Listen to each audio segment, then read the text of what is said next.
This page really gets to the heart of ARM's strategy by categorizing its processors into distinct families. Think of it like a car company that doesn't just build one type of car. They make sports cars, family vans, and industrial trucks. Each is designed for a different purpose. ARM does the same thing with its processors. Let's start with the first and perhaps most well-known family, the Cortex-A series. The here stands for application.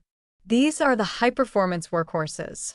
They're specifically designed to run complex operating systems like Android, Linux, or Windows, and to handle the rich applications we use every day. So, when you're using a smartphone, a smart TV, or a tablet, you're interacting with a device powered by a Cortex-A processor. They're all about delivering maximum performance for a great user experience. Next, we have the Cortex-R series, where R stands for real-time. This is a critical distinction. A real-time system isn't just about being fast, it's about being predictably and reliably fast. It's for applications where a task must be completed within a very strict time window, without fail. The examples given are perfect: automotive braking systems and powertrains. You absolutely need your car's brakes to respond instantly, every single time. There's no room for delay or error. That's the world of the Cortex-R, safety-critical systems that require guaranteed performance. Then there's the Cortex-M series, with M for microcontroller. These are the hidden champions of the electronics world. They are designed to be very cost-effective and power-efficient solutions for countless embedded devices. Your microwave, a smart light bulb, or the sensors in an airbag system don't need the power of a smartphone processor. They need a small, reliable, and low-power brain to manage a specific task. That's the job of a microcontroller, and the Cortex-M series is a leader in this space. They provide deterministic control, meaning their behavior is very predictable.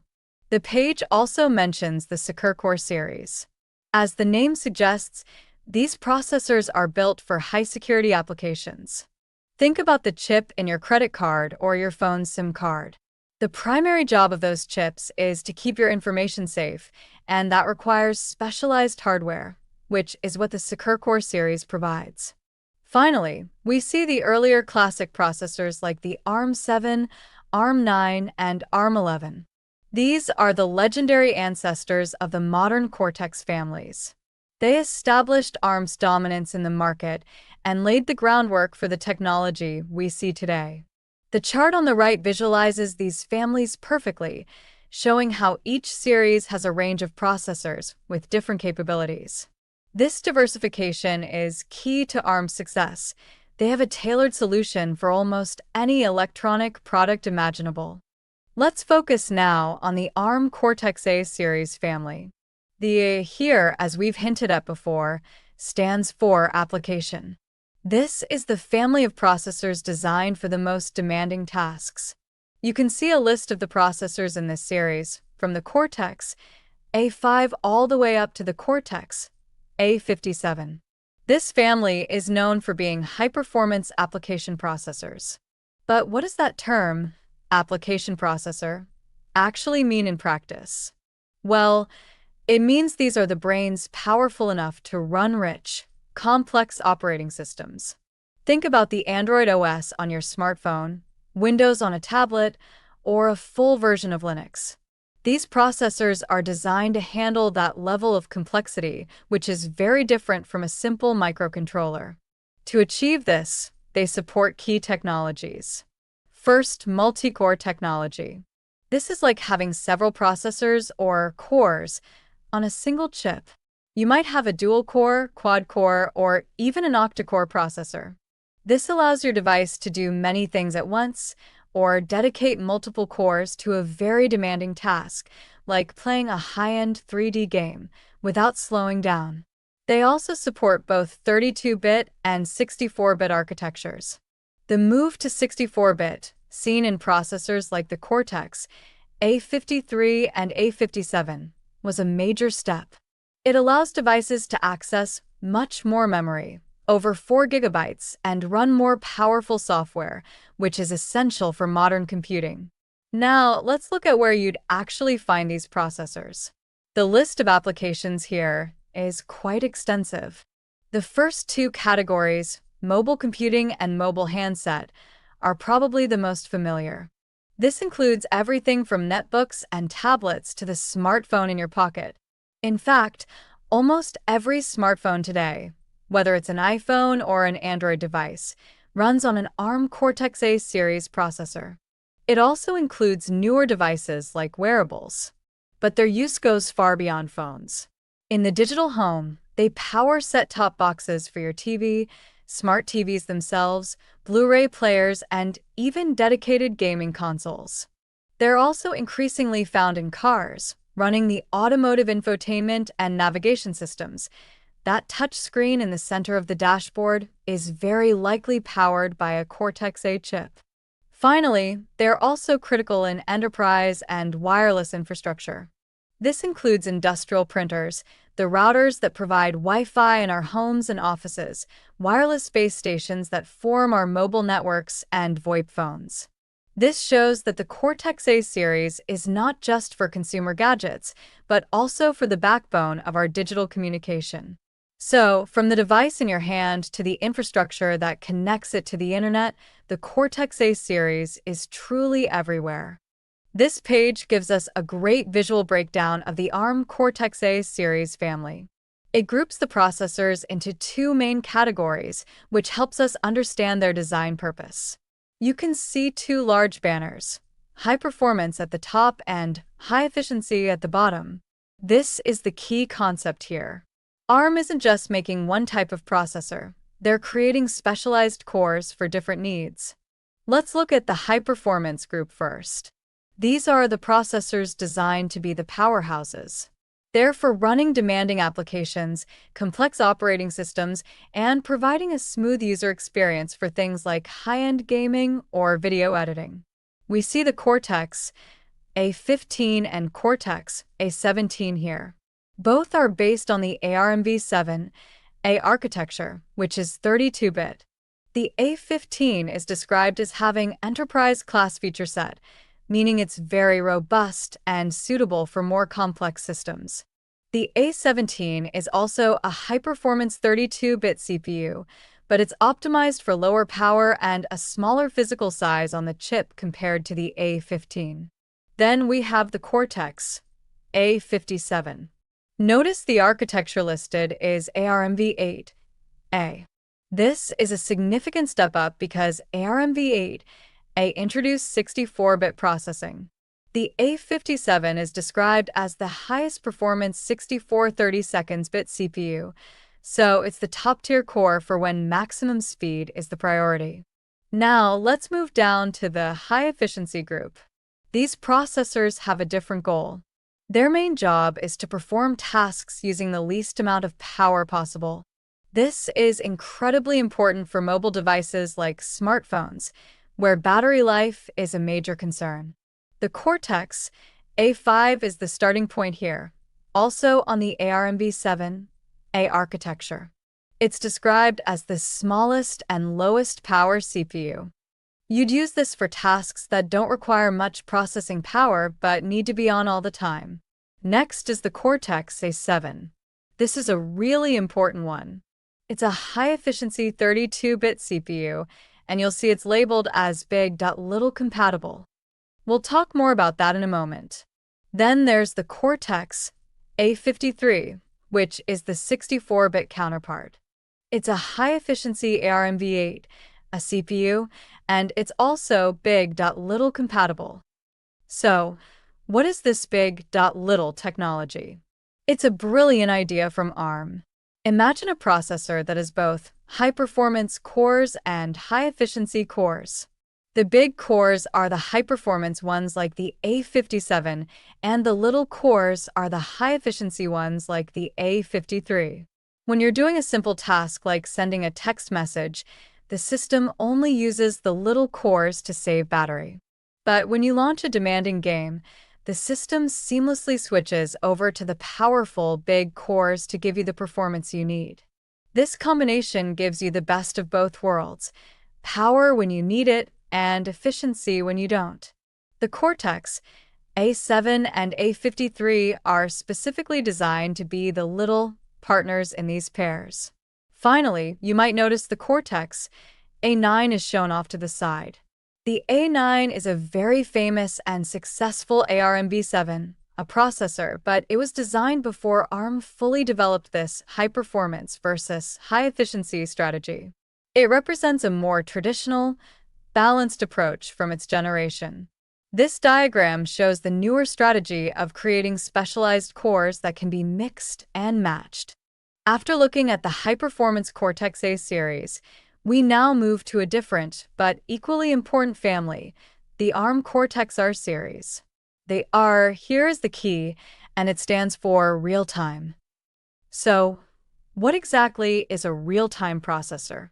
It's designed for systems where tasks have to be completed within a strict, predictable time frame. Think about the difference between your smartphone and the airbag system in your car. If an app on your phone takes an extra half-second to load, it's annoying but not dangerous. But if your car's airbag deploys half a second too late in a crash, the consequences are catastrophic. That's the core idea behind the Cortex-R series. It's built to meet hard real-time constraints, meaning it guarantees a response within a specific deadline every single time, without fail. Let's break down its key characteristics. First, high performance. This isn't just about being fast, it's about being predictably fast. It combines fast processing with a high clock frequency, but more importantly, the processor's architecture is designed for deterministic behavior, ensuring that operations take a consistent amount of time. Second, and this is crucial, it's safe. These processors are made to be extremely dependable and reliable, with high resistance to errors. They're used in what we call safety-critical systems, where failure is simply not an option. And finally, they're cost-effective. This means they provide the right balance of performance, safety features, and power consumption for their target applications without being overly expensive to include in a final product. Now, let's connect these ideas to the applications listed. The automotive category is a perfect example. Airbags, anti-lock braking systems, ABS, vehicle stability control, and engine management. All of these systems rely on the processor making a correct decision in a fraction of a second. There is absolutely no room for delay or error. Another big area is storage. When you save a file to a solid-state drive or SSD, the controller inside that drive needs to manage the data flow very precisely. A Cortex-R processor ensures this happens reliably and quickly, preventing data corruption and ensuring fast access speeds. And what about mobile handsets? A Cortex-R processor isn't running the main phone OS. That's a job for the Cortex-A series. Instead, it's often used in the baseband modem, the component that handles the 3G, 4G, or LTE connection. Wireless communication protocols have incredibly strict timing requirements for sending and receiving signals, and the Cortex-R processor ensures the phone can maintain a stable, high-speed connection. If you look at the diagram at the bottom, you can see the different focuses within the R series. The Cortex-R4 is a real-time standard. The Cortex-R5 enhances this with more features for functional safety, which is vital for the automotive industry. And the Cortex-R7 pushes for even higher performance, targeting demanding applications like modern 4G modems and high-speed storage. So, in short, while the Cortex-A series is the brain behind the user interface and apps we see, the Cortex-R series is the silent, ultra-reliable workhorse behind the scenes, handling critical tasks where timing and safety are everything. After the high-performance, A series, and the real-time, R series, we now turn our attention to the ARM Cortex-M series family. The M here stands for microcontroller, and these processors are the tiny brains inside a vast number of electronic devices we use every day. So, what exactly is a microcontroller? It's essentially a small, self-contained computer on a single chip designed to be embedded within a larger system to perform specific tasks. Think of the controller in your washing machine, a smart light bulb, or a wireless sensor. These aren't running complex operating systems like your phone. They're built for dedicated control tasks. The Cortex-M series is specifically tailored for these embedded microcontrollers, focusing on three key principles. The first, and perhaps most important, is energy efficiency. Many of these devices are battery-powered, like a fitness tracker or a remote sensor, and they need to run for months or even years on a single small battery. Minimizing power consumption is crucial. The second principle is smaller code. Why is this a benefit? Microcontrollers are often produced in the millions, so every cent matters. Smaller program code means the chip needs less memory, which makes the chip smaller and cheaper to manufacture. It allows developers to either reduce cost or add more features within the same memory footprint. And third is ease of use. This targets the engineers. A simpler architecture and robust development tools mean that products can be designed, tested, and brought to market much faster. You can see a direct link between these features and the applications listed. The Internet of Things, or IoT, is a perfect example. These devices, from smart home gadgets to industrial control systems, all rely on being low-cost, connected, and extremely power-efficient. The list also includes things like smart meters, medical instrumentation like glucose monitors, and even the electronics that control systems in your car. If you look at the diagram at the bottom, you can see that the Cortex-M family isn't a single processor but a spectrum of cores, allowing designers to pick the perfect one for their needs. On the left, you have the Cortex M0 and M0 Plus. These are the entry-level options, offering the lowest cost and extremely low power consumption. The M0 Plus is particularly optimized for the highest energy efficiency. The Cortex M3 provides a step up in performance while still being very efficient. It's a very popular, balanced choice for a wide range of applications. Then we have the Cortex M4. Its key feature is the addition of digital signal processing, or DSP, capabilities. What is DSP? It's a set of instructions specialized for math-intensive tasks like filtering audio signals or processing sensor data.